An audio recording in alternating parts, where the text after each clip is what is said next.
Right, so just a quick recap. So we're on the theme of night scenes for anybody who wants to work along with us. So last session I did a little bit on this pastel demo. So this was quite a nice one to do. Black paper, and we've got some black paper if anybody wants to have a go at this, or go at something in pastel using pastel paper, and I've got this set of pastels if anyone wants to have a go. I've also got pastel pencils, so that's another option. But to be honest, I find these are really good for just blocking in areas quite quickly. They're quite a good set to get. So I'm losing half of them. They're quite a good set to buy if you're just starting out in pastels. They're relatively inexpensive, but you get a lot of colours. You've got about 64 different colours there, and it's quite a nice start set. These are soft pastels, so they're very easy to blend.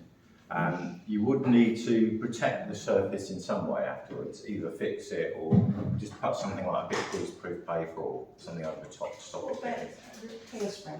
Yeah, hairspray, yeah, you can spray it. The only thing with using the hairspray is it quite often dulls the lighter tones, so sometimes you just have to maybe go over those and keep those unpicked. Just go over those afterwards. You can actually fix drawings in stages, so you could fix all the dark stuff and then just do the light bits over the top.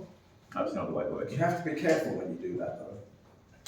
You just spray it generally like that, or do you have to try and pick the areas? No, I just spray everywhere. So what I do is I hold it like, hold it vertically. Yeah. I won't do it in here because it just stinks the place out. But if you want to do some spraying, got the spray, just go out the back door. Right. Basically, you sort of do like that. and then you can still carry on afterwards. Yeah, let it dry. Yeah. Sometimes you need to do it a couple of times, let it dry in between coats, Okay. and then you find after a while it will fix. You can buy the Property Artist's fixative. It is quite expensive, about 8 or 9 quid a can. Yeah. But this isn't quite as good, but it's good enough for little practice sessions and things like that. So this is what I tend to use for this.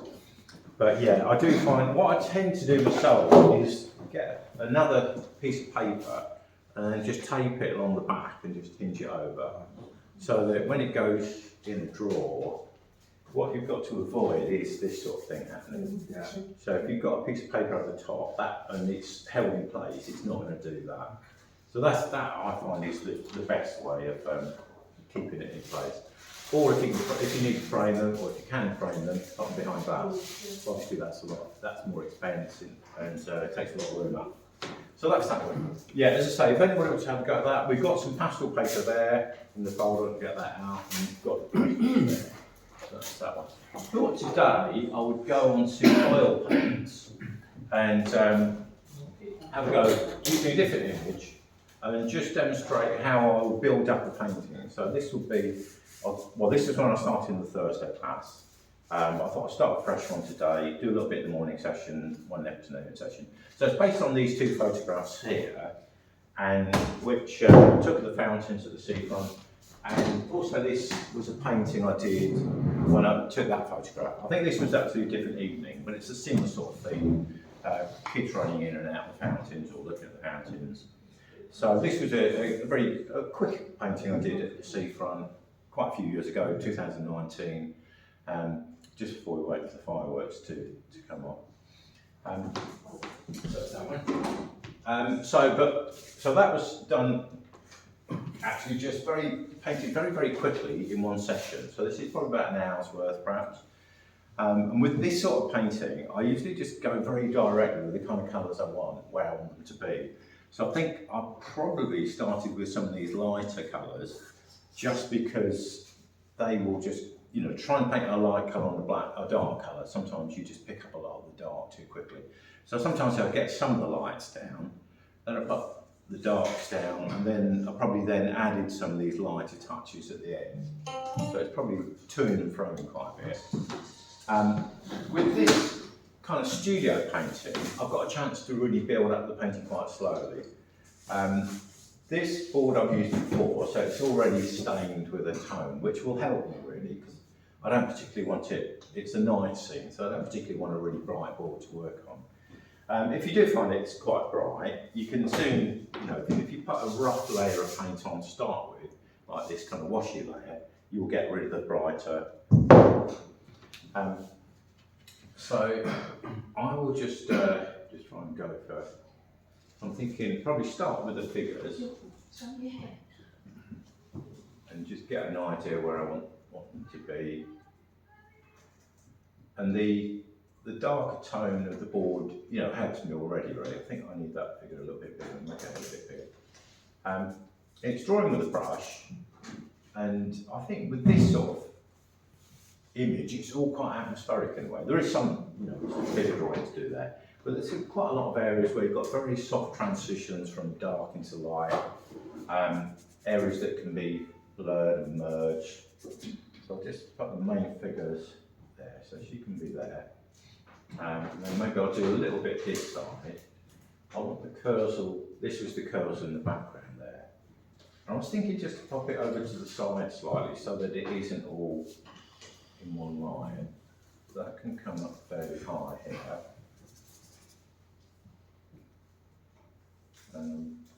Obviously enlarging from the photo, so I need to just get a feel for the sort of scale I'm working to. And then a couple of other figures. So that one here. And I don't mind if it's too dark to start with. As far as the drawing goes, I can keep developing the drawing as I go. It's nice, it's oil paint, it's very washy, it's very easy to move it around. Just find a bit of kitchen work. I usually do this with a bit of rag, but you can, you know, you can wipe bits back, sort of draw into the shapes. So everything doesn't have to be perfect to start with. And I like really to start with just to get a sort of atmospheric feeling. I don't. In this case, I wouldn't necessarily do the same thing with every painting, but in this case, I just want to get an atmosphere and a feeling of. Then we have the fountain sort of come in here. And the other thing I want to do is sort of combine some of these figures. So I quite liked that figure there. Maybe she could go in perhaps about there. She's going to be taller than this little girl. So perhaps the adults would come up a bit higher. So when I'm working from a couple of photos, again, that's a really good reason not to tie everything down too quickly. So she can be here.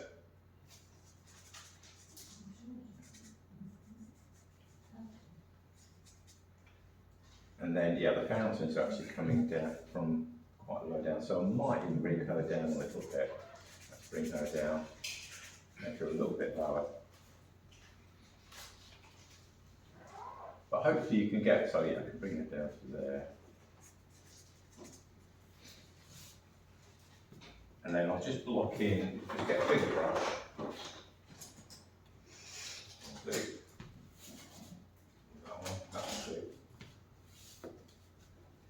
Just mix a darker tone, perhaps add a little bit of blue in there. So far I've just used browns and blues. I'm really going for colours that are going to dry quite quickly. So the idea is an underpainting, sort of wash of everything roughly where you want it to be. That it's a bit like an undercoat for if you're painting furniture. You might do, if you're painting a blue door, you might paint a grey undercoat, and that will block all the white out, so that you've got a nice base on which to work. The other advantage of this is you get a sense of how the image will work tonally, the balance of the light and darks. You know, you design of the painting before you start adding too many details. I'll just do a tiny bit more blue around here. And these, the water mixable oils, water soluble oils, so these are quite good for washing big broad areas in quickly.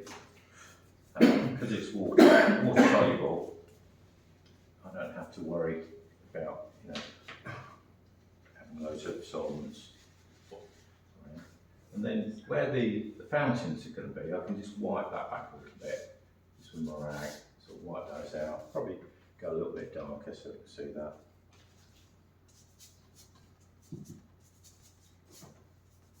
just taking those in between.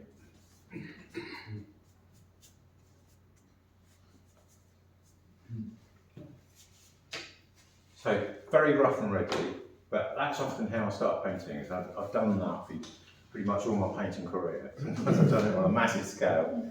Sometimes I've got in the right mess, and then I had to start getting pencils out and really finding shapes. But I've always found that it's a nice way of just getting things roughly in the right place. There's nothing worse than spending hours and hours getting the details and finding it's 2 inches to the right, you know, it needs to be 2 inches to the right or left, you positioned it wrong. So by working this way, you can just feel your way around the image. And as I say, the oils are great for this because you can just be quite fluid about how you. Is that water based or? Yeah, it is. It's the same ones you're using. Yeah. Could you use acrylic? You could use acrylic. Acrylics will dry quicker, so you won't have as much time to push the paint around. So with this, you know, I can go away, you know, have a drink, come back, and then start wiping more areas back.